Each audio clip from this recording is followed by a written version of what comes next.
28 नवंबर के एग्जाम में बिल्कुल नवोदय के पेपर में ऐसे ही प्रश्न आपको देखने को मिलने वाले हैं। तो यहाँ पे जो है हम प्राकृतिक संसार से रिलेटेड जो है मोस्ट इंपॉर्टेंट प्रश्न जो है पढ़ रहे हैं, ताकि जो है आप लोग अपने एग्जाम की तैयारी कर सकें। तो चलिए यहाँ पे 25 नंबर तक हमने पहले पार्ट में कर लिया था, अगर आपने नहीं देखा है तो लिंक डिस्क्रिप्शन में है। यहाँ पे आगे देखते हैं कि सीमेंट वाले शहरी क्षेत्रों में भूमिगत जल कम रिचार्ज क्यों होता है, यानी पानी अंदर कम क्यों जाता है, रिसाव उसका जो है कम क्यों होता है। तो वहाँ बारिश नहीं होती, या वहाँ पे जो है पानी ज़मीन में नहीं जा पाता है, या वहाँ नदियाँ नहीं होती, या यहाँ पे डी है वहाँ जो है पेड़ अधिक होते हैं। तो इसका जो सही उत्तर है वो है बी, पानी जो है ज़मीन में नहीं जा पाता है, इसीलिए वहाँ पे जो है पानी का जो है रिसाव बहुत कम होता है। बी इसका जो है बिल्कुल सही उत्तर है। अगला प्रश्न है कि जल संरक्षण का जो सही तरीका है क्या है। तो जल को सुरक्षित रखने का सही तरीका क्या है कि यहाँ पे नल खुला छोड़ना गलत है, ब्रश करते समय नल बंद रखना ये सही है। ठीक है, तो ब्रश करते समय जो है हमें नल को बंद रखना चाहिए। तो यहाँ पे 20 का जो है बिल्कुल सही उत्तर हो जाएगा। पानी बहाना गलत है, लीक होते नल को नज़रअंदाज करना ये भी गलत है। आगे यहाँ पे अगला प्रश्न है 28 नंबर का कि निम्न में कौन सा जो है साग का उदाहरण है, आम का पेड़ या पुदीना या बांस या गुड़हल। तो साग का जो उदाहरण है वो है यहाँ पे पुदीना, 20 का जो है बिल्कुल सही उत्तर यहाँ पे हो जाएगा। अगला प्रश्न देखते हैं, प्रश्न संख्या यहाँ पे 29 है कि गन्ना एवं बांस जो है वास्तव में किस श्रेणी के जो है पौधे हैं। तो गन्ना एवं बांस जो है वास्तव में ये क्या है, वृक्ष हैं, गलत है, झाड़ी हैं या बड़ी घास हैं या लता है। तो इसका जो सही उत्तर हो जाएगा यहाँ पे वो हो जाएगा सी, यहाँ पे ये क्या है, बड़ी घास है। गन्ना एवं बांस क्या है, वास्तव में बड़ी घास की श्रेणी में आते हैं। यहाँ पे सी इसका जो है बिल्कुल सही उत्तर हो जाएगा। अगला प्रश्न यहाँ पे है कि मनी प्लांट को क्या कहा जाता है, क्योंकि जो है यह किसी सहारे पर चढ़ता है। तो यहाँ पे ए वृक्ष या बी क्लाइंबेर या सी घास या झाड़ी। तो इसका जो सही उत्तर हो जाएगा यहाँ पे वो हो जाएगा बी, ये क्या है, क्लाइंबेर है।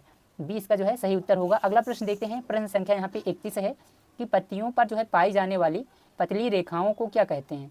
तो पत्तियों पर पाई जाने वाली पतली रेखाओं को क्या कहा जाता है। ए दिया गया है तना, बी है सिराएं, सी है जड़ या डी है कली। तो इसका जो सही उत्तर हो जाएगा यहाँ पे बी हो जाएगा। क्या कहते हैं उसको, सिराएं कहते हैं। पतली रेखाओं को क्या कहते हैं, पत्तियों पर पाई जाने वाली पतली रेखाएं सिराएं कहलाती हैं। अगला प्रश्न है कि गिलहरी द्वारा जो है मेवे जमीन में रगड़ गाड़ कर जो है भूल जाने से क्या होता है। तो मेवे सड़ जाते हैं या नए पेड़ उग जाते हैं या मिट्टी खराब हो जाती है या कुछ नहीं होता। तो क्या होता है, नए पेड़ उग जाते हैं। यहाँ पे 20 का जो है बिल्कुल सही उत्तर यहाँ पे हो जाएगा 32 नंबर का। गिलहरी द्वारा जो मेवे जमीन में गाड़कर भूल जाने पे ये नए पेड़ उग जाते हैं, उग सकते हैं। 20 का जो है बिल्कुल सही उत्तर है। अगला प्रश्न है कि चील की चोंच जो है, चोंच व पंजे जो है किस काम के लिए जो है उपयुक्त हैं। मकरंद पीने के लिए, शिकार पकड़ने के लिए या बीज तोड़ने के लिए या घोंसला जो है बनाने के लिए। तो इसका जो सही उत्तर है यहाँ पे है शिकार पकड़ने के लिए। चील की जो चोंच होती है, चोंच और जो है पंजे जो होते हैं वो शिकार पकड़ने के लिए होते हैं। 20 का जो है बिल्कुल सही उत्तर यहाँ पे हो जाएगा। अगला प्रश्न है 34 नंबर का कि घड़ियाल की जो नाक होती है लंबी व नुकीली क्यों होती है। तैरने के लिए, या बी है मछली पकड़ने के लिए, या सी है सांस लेने के लिए, या डी है सुनने के लिए। तो घड़ियाल की नाक लंबी व नुकीली इसलिए होती है ताकि वो मछलियों को पकड़ने के लिए, किस लिए होती है, मछलियों को पकड़ने के लिए। यहाँ पे 20 का जो है बिल्कुल सही उत्तर यहाँ पे हो जाएगा। अगला प्रश्न है कि एक सामान्य कीड़े के कितने जोड़ी पैर होते हैं। तो एक सामान्य कीड़े के जो है लगभग, यहाँ पे ए दिया गया है 2, बी दिया गया है 3, यहाँ पे 4, सी वाले में, डी वाले में है 5। तो इसका जो सही उत्तर है वो है यहाँ पे बी, 3 जोड़ी होते हैं। कितने जोड़ी होते हैं, 3 जोड़ी होते हैं। अगला यहाँ पे प्रश्न देखते हैं, प्रश्न संख्या यहाँ पे 36। तो प्रश्न संख्या आपके सामने यहाँ पे 36 है कि भू आकृतियों को मुख्यतः जो है कितने प्रकारों में बांटा गया है। ए दिया गया है 2, बी दिया गया है 3, या सी दिया गया है 4, या डी दिया गया है 5। तो इसका सही उत्तर है यहाँ पे बी। भू आकृतियों को मुख्यतः जो है कितने प्रकारों में बांटा गया है, 3 प्रकार के जो है 3 आकृतियों में जो है बांटा गया है, 3 प्रकारों में। तो यहाँ पे देखेंगे कि 37 नंबर का प्रश्न है कि ऊंची जो है परंतु समतल सतह वाली भूमि को जो है क्या कहते हैं। ए पर्वत, या बी पठार, या सी मैदान, या डी जो है घाटी। तो इसका जो है सही उत्तर हो जाएगा यहाँ पे बी, उसे क्या कहा जाता है, पठार कहा जाता है। अगला यहाँ पे प्रश्न देखते हैं, प्रश्न संख्या यहाँ पे 38 है कि समतल निचली भूमि जो खेती के लिए उपयुक्त होती है उसे क्या कहते हैं। ए पठार, बी जो है मैदान, या सी पर्वत, या डी जो है रेगिस्तान। तो इसका जो सही उत्तर है यहाँ पे जो है मैदान कहते हैं। समतल एवं निचली जो भूमि की जो जहाँ पे जो है खेती के लिए जो है उपयुक्त स्थान होता है उसे हम मैदान कहते हैं। बी इसका जो है बिल्कुल सही उत्तर है।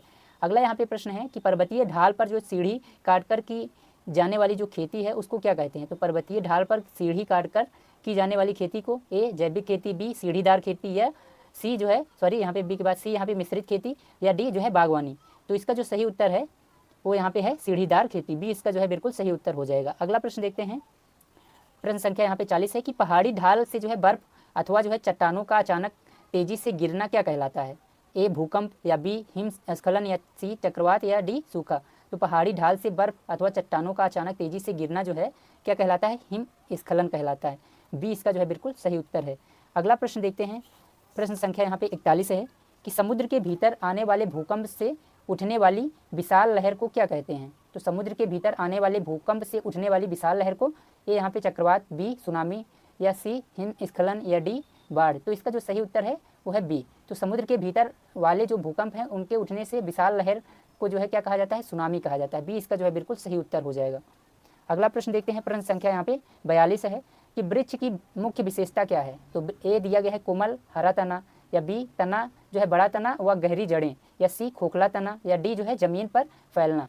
तो इसका जो सही उत्तर हो जाएगा 42 का जो सही उत्तर होगा वो बी। वृक्ष की मुख्य विशेषता क्या है, बड़ा तना व गहरी जड़ें। अगला प्रश्न है 43 नंबर का कि तुलसी का पौधा किस श्रेणी में आता है। ए वृक्ष, या बी झाड़ी, या सी जो है घास, या डी लताएं। तो इसका जो सही उत्तर है वो है झाड़ी। तुलसी का पौधा किस श्रेणी में आता है, तो झाड़ी की श्रेणी में आता है। बी इसका जो है राइट आंसर है।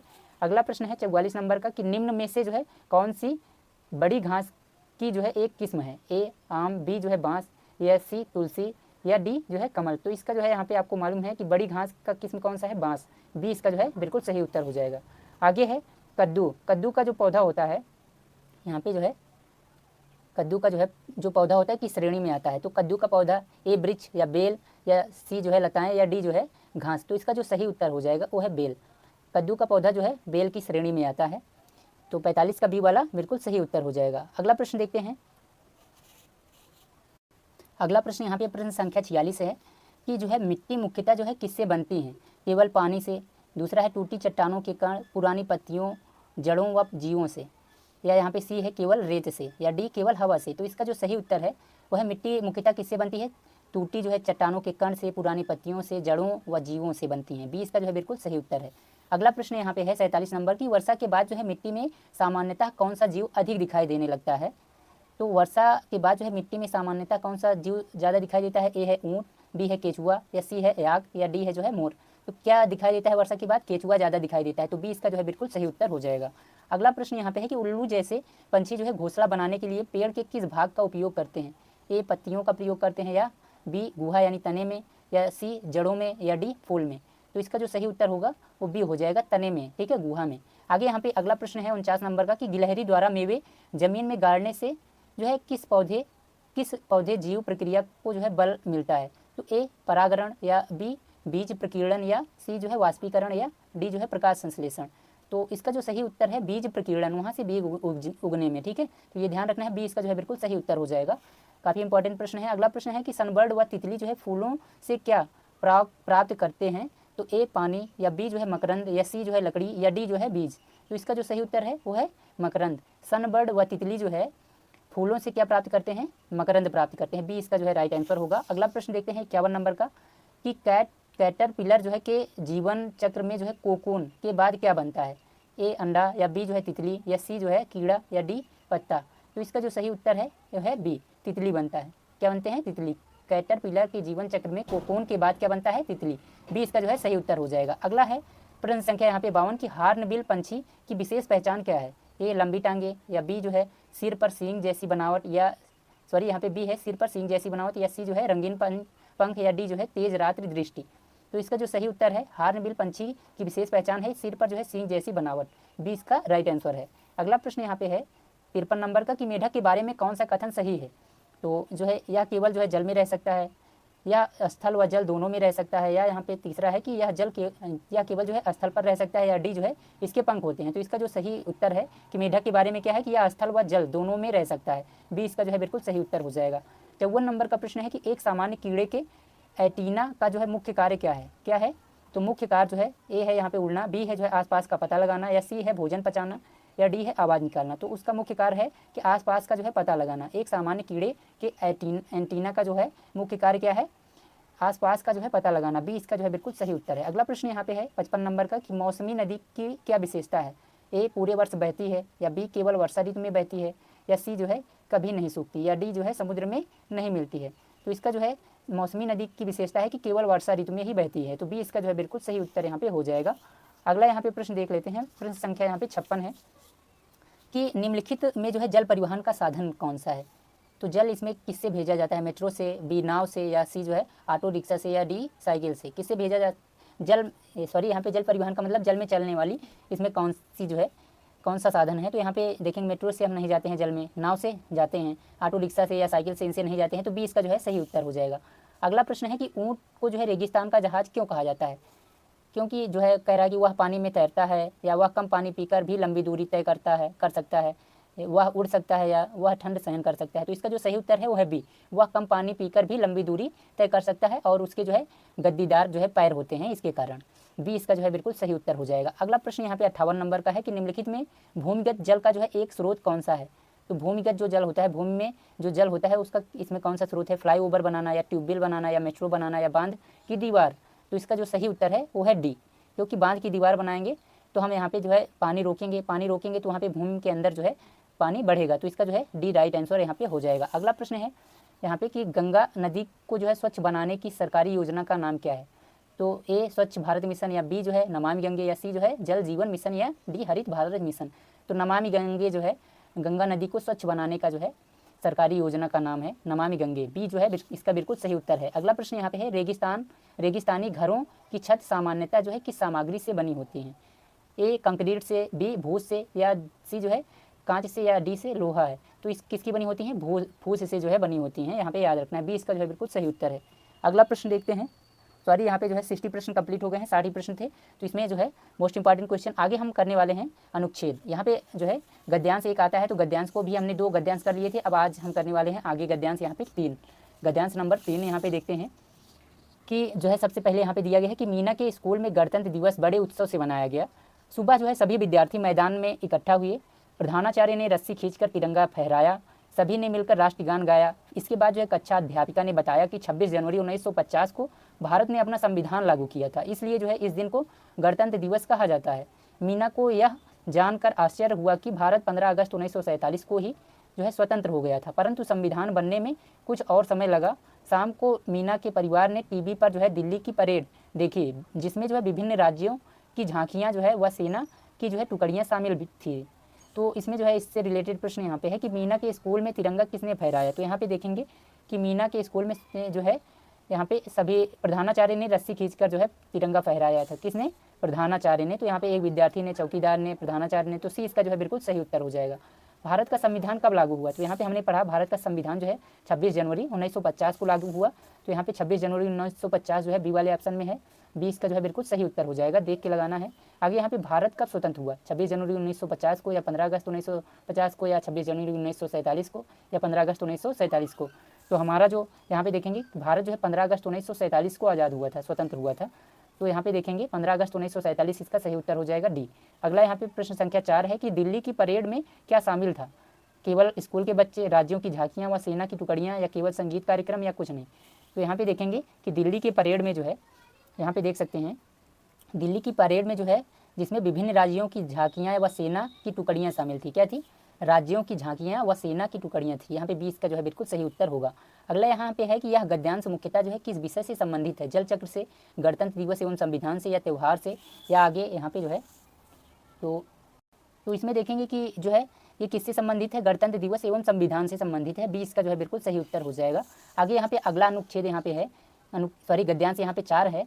तो रबीना की मौसी जो है सिक्किम में रहती थी। गर्मियों की छुट्टियों में रबीना अपने परिवार के साथ जो है उनसे मिलने गई। वहाँ जो है पहुंचकर उसने देखा कि पहाड़ों की चोटियाँ बर्फ़ से ढकी थी और हवा बहुत ठंडी थी। मौसी ने उसे बताया कि यहाँ के लोग जो है सर्दी से बचने के लिए बाखू व ग्युन्यो चोला जैसे गर्म पारंपरिक वस्त्र पहनते हैं। रबीना ने याक नाम का एक जानवर भी देखा जो पहाड़ी रास्तों पर जो है सामान ढोने व यात्रा के लिए उपयोग होता है। शाम को जो है उसने गर्म थुक्पा खाया और जो है स्थानीय लोगों के साथ जो है लोसंग त्यौहार की तैयारियों के बारे में बात की। तो यहाँ पे पहला प्रश्न इससे है कि रबीना किस भूदृश्य वाले क्षेत्र में गई थी? तो रेगिस्तान में, मैदान में, तटीय क्षेत्र में, पर्वतीय क्षेत्र में? तो कहाँ पे गई थी? रबीना जो है मौसी के सिक्किम में रहती थी, गर्मियों की छुट्टी के लिए जो है वहाँ पहुँचकर जो है कहाँ पे वो गई थी? यहाँ पे देखेंगे तो यहाँ पे देखेंगे कि वो पहाड़ों की चोटियाँ इसके बारे में बात कर रहा है। तो कहाँ पे गई थी? पर्वतीय क्षेत्रों में गई थी। तो यहाँ पे डी इसका जो है बिल्कुल सही उत्तर हो जाएगा। सिक्किम के लोग सर्दी से बचने के लिए क्या पहनते थे? तो बाकुआ गुन्यो चोला जो है पहनते थे। यहाँ पे आया था गुन्यो चोला या बाकू जो है पहनते थे। यहाँ पे इसका जो सही उत्तर हो जाएगा बी इसका जो है सही उत्तर हो जाएगा। याक जानवर का मुख्य उपयोग क्या था? दूध देना, केवल सामान ढोना व यात्रा, खेती करना, या कोई उपयोग नहीं? तो इसका जो है क्या करते थे? सामान ढोना व यात्रा में। यहाँ पे देखेंगे कि जो है सामान ढोने की यात्रा करने के लिए प्रयोग होते थे, ऐसा जानवर याक। आगे यहाँ पे अगला प्रश्न यहाँ पे है कि रवीना ने शाम को क्या खाया। तो क्या खाया था, थुक्पा। यहाँ पे देखेंगे दिया गया था थुक्का खाया, ठीक। तो इसका जो है ए बिल्कुल जो है सही उत्तर हो जाएगा। आगे यहाँ पे है कि यह गद्यांश मुख्यतः किस भूदृश्य से संबंधित है, रेगिस्तान से या मैदान से या पर्वतीय क्षेत्र से या तटीय क्षेत्र से। तो ये पर्वतीय क्षेत्र से संबंधित है, बी इसका जो है सही उत्तर हो जाएगा। तो ये जो है दो गद्यांश थे आप लोगों के लिए मोस्ट इंपॉर्टेंट। तो मिलते हैं अब नेक्स्ट वीडियो में, तब तक के लिए जय हिंद। अगर आपने अभी हमारे चैनल पे जाके ये पूरा पेपर नहीं देखा है, रियल पेपर, तो प्ले लिस्ट जो है नीचे यहाँ पे डिस्क्रिप्शन में भी दिया गया है, वहाँ से भी आप देख सकते हैं। तो अगर फुल तैयारी आप फ्री में करना चाहते हैं, 100% तैयारी करवाऊंगा मैं, ठीक है। याद रखना है कि बिल्कुल जो है 3 से 4 साल का एक्सपीरियंस भी है मेरा, तो जो है सिलेक्शन भी दिया है मैंने। तो आप लोग जो है पूरा वीडियो देखिए और अच्छे से तैयारी करिए, घर पे भी पढ़ाई करिए, 100% सिलेक्शन होगा। जय हिंद।